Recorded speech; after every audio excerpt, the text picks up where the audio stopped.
Hello, ladies and gentlemen. Eddie Marcus here again, and I want to speak to you on the subject matter betrayal. Nothing so cold, so distraught, so compromisingly devastating and dangerous as betrayal. A man of vision looks for a partner, and happy and blessed is the man that finds a partner in a wife. The purpose of a partner is support. A partner uses and offers every available resource to be successful in the mission. What is it when the partner betrays the husband? The wife no longer is concerned about the mission, but rather the good life and money. Rather than support the mission, she changes to a different mission and requires that the husband supports her new mission or stand alone. And to prove her point, she starts cohorting with other men and brings foreign children into this world as if they were a result of the relationship. What I have described to you, you understand. You know people who perhaps have experienced this, if not yourselves. But it represents man's betrayal to God. Beginning with Adam and Eve.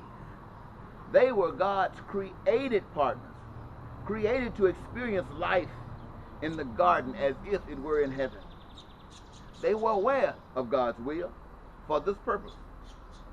But Adam's partner betrayed him, and he betrayed God.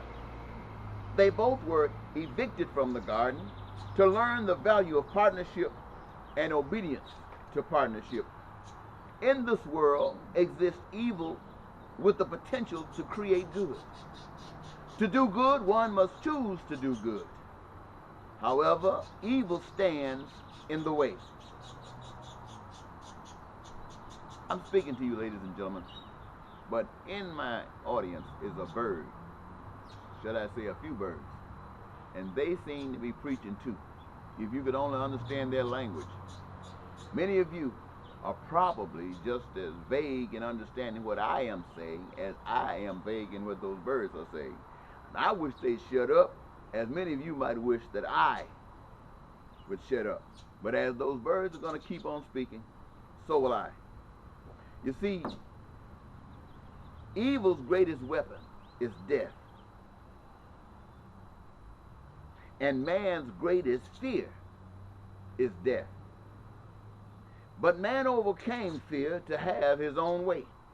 To overcome fear for another God requires faith. You must believe that you will not surely die, and overcome evil by a willingness to do good, in spite of all else, including death. To do good means man must return this garden back to its original form, or die trying. This is the school of life that all people must graduate. That sounds truthful, doesn't it? Mankind, in order to reap the original blessings that have been bestowed upon this earth for your enjoyment, for your pleasure, you must be willing to do what the Creator prepared and required be done.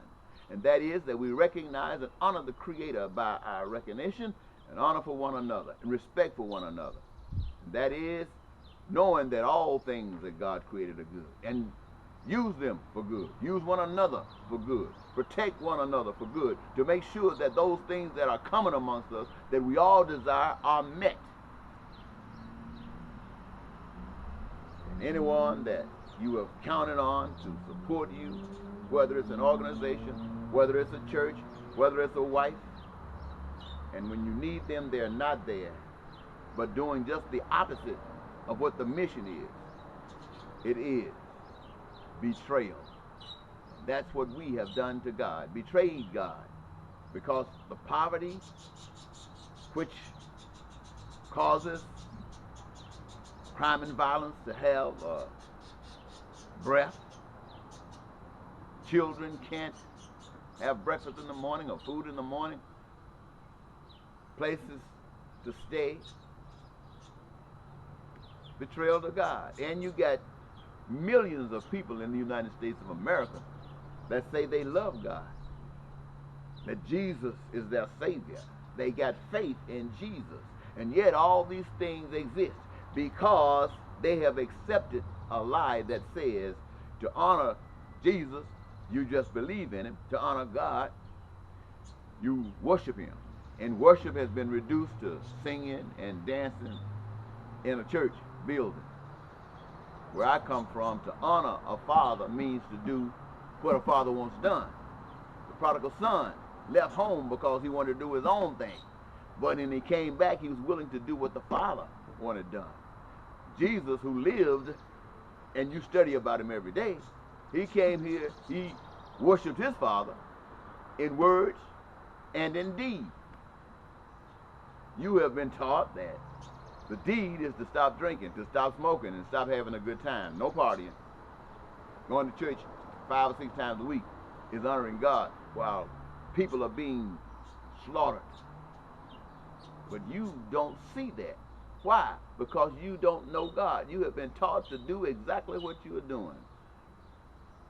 And you are, through your words and actions, betraying God.